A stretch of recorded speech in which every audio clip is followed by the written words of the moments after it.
Certains enfants de Dieu, dans l'épreuve qu'ils subissent, doutent et proclament « Le Seigneur est-il réellement Seigneur ?» Dans l'épreuve où ils sont enfermés, ils voient que le diable a pris position, qu'il s'est établi. Dans nos cœurs, bien sûr, nous savons que c'est une question liée au domaine de notre foi, et nous y croyons fermement.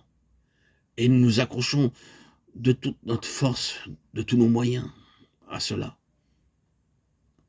Mais ce domaine est beaucoup remis en question lorsque nous sommes dans le feu de l'épreuve, au creuset de l'épreuve. Et nous ne parvenons pas à cela aisément. Nous commençons à défaillir, à douter, et le diable commence à prendre plus de place, à s'établir. Mais il n'en est pas ainsi avec Sion.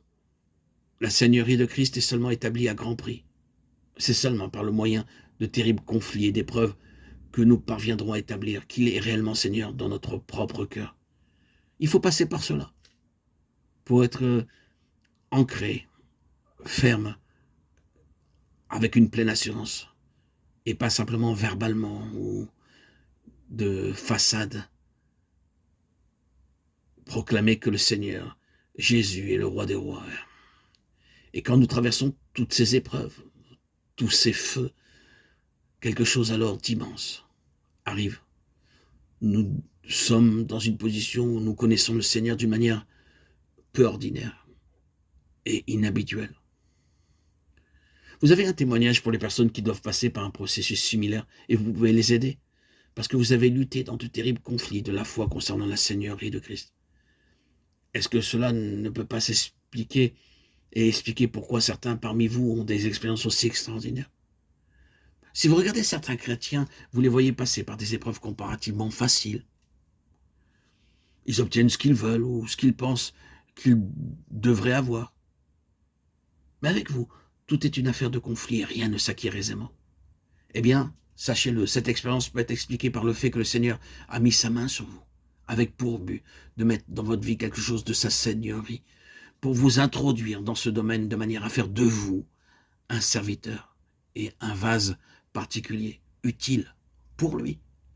Certains parmi vous sont passés par là et savent que c'est vrai, mais certains parmi vous peuvent aussi passer par cela maintenant.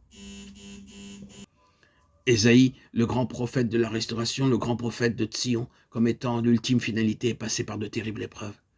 Sa famille a contribué à son expérience et il donna à ses enfants des noms qui exprimaient ses profondes expériences. Voici, moi et les enfants que l'Éternel m'a donnés. Nous sommes des signes ou témoignages et des présages en Israël de la part de l'Éternel des armées, qui habite sur la montagne de Sion. Ésaïe 8, 18. Même sa famille fut introduite dans de profondes et terribles expériences par lesquelles il passait, parce qu'il était prophète, non seulement pour les nations, mais spécialement de Sion. Voyez bien la place occupée par Sion dans la deuxième partie de ses prophéties. Sion devait avoir une plus grande valeur pour le Seigneur, en constituant le caractère représentatif de sa pensée, et devait parvenir à cette position dans laquelle la souveraineté du Seigneur serait quelque chose d'établi sur un solide fondement. Ce n'est pas de la doctrine, de l'enseignement, de la théorie, ni un fait historique que Jésus soit monté à la droite de Dieu. Ce n'est pas quelque chose que nous étudions dans un livre, mais quelque chose qui a été forgé en nous par des voies amères, des expériences très profondes, si bien que la connaissance que nous avons de sa personne n'est pas une connaissance ordinaire, mais que nous avons acquise pour un dessein particulier. Oh, que de tentations quand nous passons par ces épreuves, que d'occasions il y a pour l'ennemi de se jouer de nous, quand le Seigneur nous fait passer par ces feux. Mais vous voyez,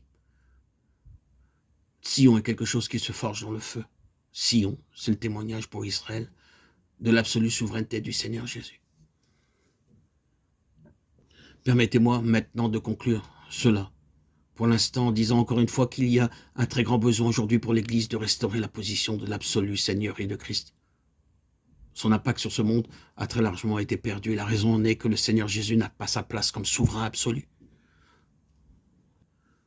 Toutes sortes de choses ont pris la place de la souveraineté absolue de Jésus-Christ, c'est-à-dire du gouvernement absolu. Conseil, comité, ou tout ce que vous voudrez occupe la place au lieu de son gouvernement exclusif. Mais marcher dans ce que signifie Sion est un chemin coûteux. Ce n'est pas du tout une voie facile. C'est pourquoi il y a eu souvent des abandons et des choses plus faciles ont été mises à la place. Il n'est pas facile de s'attendre au Seigneur d'être gouverné entièrement par le Saint-Esprit. C'est une voie difficile. et vous serez mis de côté si vous mettez votre main sur les choses de Dieu, à l'exemple de Saül, l'homme de la chair. Vous serez jeté par le Seigneur si vous saisissez les choses avec vos propres mains.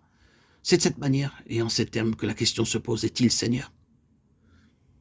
L'Église n'a pas été préparée à payer ce prix et elle a perdu son témoignage. Oh, frères et sœurs en Christ bien-aimés, mes chers amis, auditeurs, auditrices, puisse le Seigneur établir ce témoignage au sein de cette Église, tant désirée par le Seigneur. Que la paix soit sur nous. Amen. Alléluia. Que la paix du Christ puisse nous aider à remporter la victoire et restaurer tout le corps de l'Église que nous sommes